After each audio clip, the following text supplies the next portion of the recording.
د الماني ژبې غږ لرونکي توري: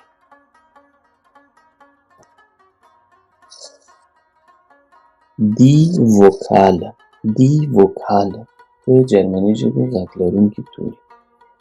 د جرمني ژبې له 26 تورو نه 8 هغه یې غږیز او یو توری کله غږ لرونکی چې هغه دغه توری ده او کله بې غږه پاتې کیږي، او نور ټول 21 توري چې دي هغه بې غږه دي.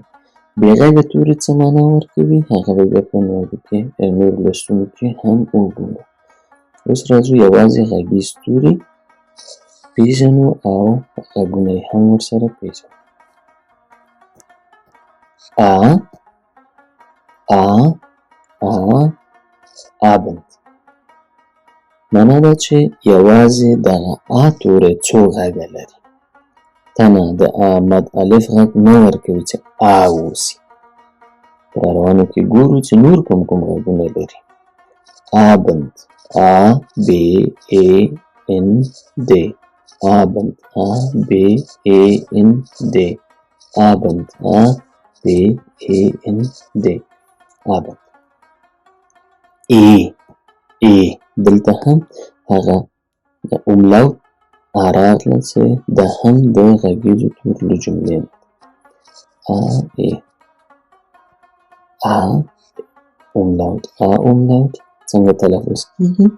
لکه یو الف چې د زیر سره یا کسرې سره وویل سي. ایندن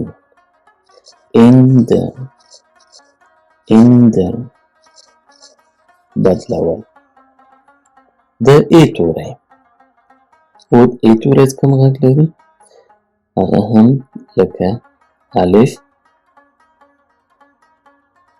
د ی سره elephant elephant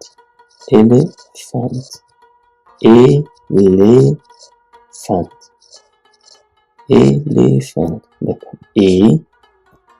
ای دلته دواړو سره راغلی ده elephant.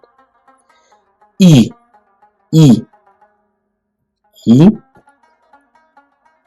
ایمه لکه ایمه. مخکینی درس کې یوازې نومونه او غږ ورته وپېژندل، خو دې کې اوس دا بېلګې هم لرو ورسره لکه ایمه تل.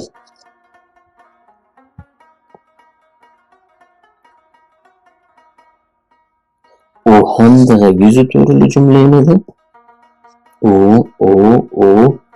اوپا نیکه. څنګه بېلګې لیکل کېږي؟ اوپا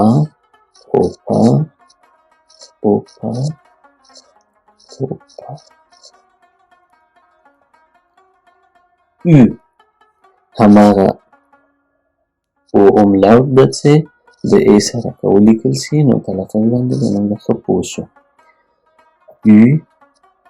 لکه یول غوړي یا غوړ.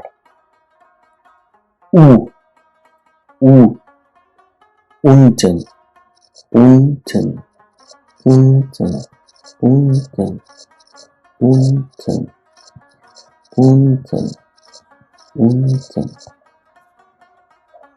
او اوملاوت بیا هم داسې تلفظ کیږي 5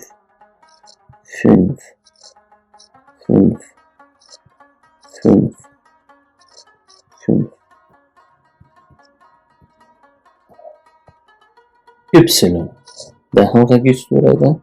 دا کله واو کیږي کله هم یا پاتې کیږي. دلته د یا تلفظ لري یا د یا غږ لري. یخت